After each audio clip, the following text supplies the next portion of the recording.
Bonjour à tous, nous poursuivons avec le 10e pérec de Masechet Trumot à la première Mishnah. La Mishnah nous enseigne ici le din de Batsal Shenetano Betor Adashim. Nous allons voir le din de Teruma, si la Teruma a été en contact avec quelque chose de choulin, quelque chose de chaud. Est-ce que cet aliment choulin va absorber de la Teruma et donc sera ensuite interdit à un Israël, puisque la terouma ne peut être mangée que par un Kohen. Un aliment choulin qui a absorbé de la terouma, lui aussi, ne devrait être mangé que par un Kohen. La Mishnah va nous dire ici que Batsal, nous avons un oignon de terouma.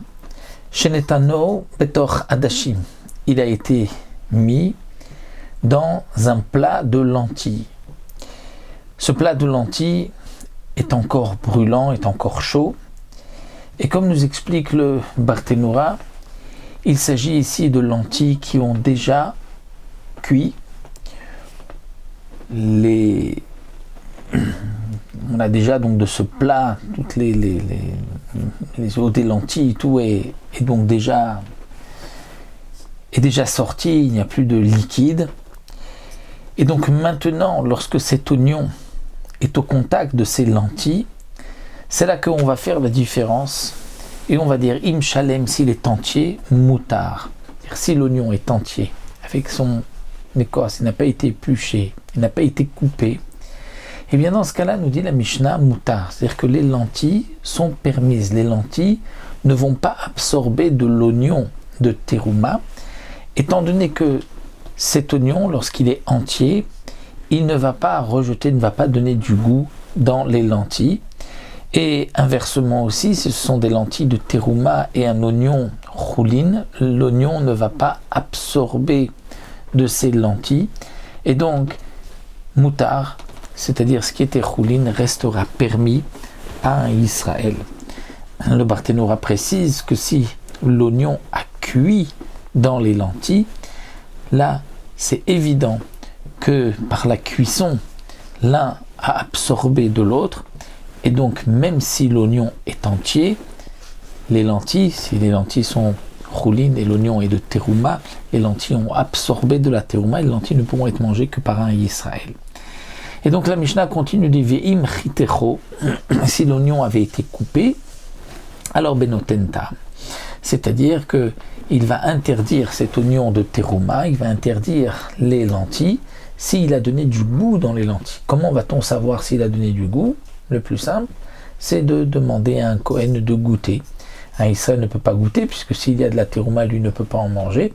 Donc le Kohen qui lui peut manger à la fois choulin et terouma, dit le Barthénoura, il va goûter s'il y a de la terouma. Si le Kohen ne peut pas goûter, il n'y a pas de Kohen qui pourrait goûter, alors dans ce cas-là, on fera intervenir la notion donc de 1 pour 100, Echad Beshishim, c'est le goût, 1 pour 60, pardon, pas pour 100, 1 pour 60, Echad Beshishim, s'il y a donc 60 fois plus que la terouma, eh bien la terouma n'a pas été, donc c'est annulé, ce qui a été absorbé c'est annulé dans les lentilles et n'a pas donné de goût.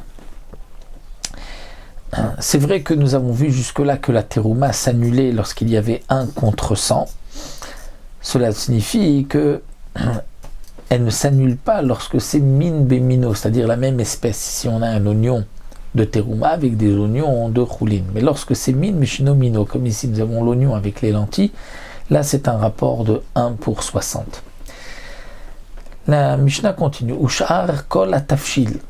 Ushar kol atafshil, c'est-à-dire s'il ne s'agit pas donc d'oignons, mais d'autres tafshil, c'est-à-dire d'autres aliments de terouma, comme dit le Barthénoura, si c'est de l'ail ou sorte de poireau, le kaflout, qui a été au contact de lentilles, alors là on ne fera pas la même différence s'il est entier ou pas, on dira ben shalem ben mechoutar ben otentam, qu'il soit entier ou qu'il soit coupé, on va voir s'il a donné du goût.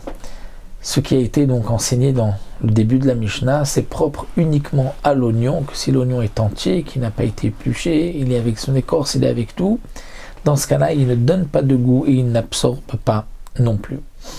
Rabbi Yehuda matir betzachana she'eno ela litol et azoama. Rabbi Yehuda nous dit que si on a mis un oignon de terouma dans tzachana, tzachana il s'agit, explique le Barthénoura, de petits poissons qui sont laissés en conserve dans une saumure, dans un jus de poisson, et qu'on a mis de l'oignon, eh bien, de l'oignon de terouma, on enlève l'oignon, et le reste, donc ces poissons, cette saumure, reste permise.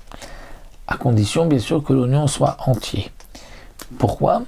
Parce que, dit Rabbi Yehuda, She'eno ela litol et azoama, l'oignon qui a été posé ici ne vient que enlever, si on peut dire, les impuretés, les saletés du poisson, mais pas pour donner du goût. Et donc, il n'y a pas d'interdiction. Ça, c'est l'opinion de Rabbi Yehuda, et les Chachamim ne sont pas d'accord. C'est pour cela que le Barthénoura nous dit que la halakha n'est pas comme Rabbi Yehuda dans ce cas-là.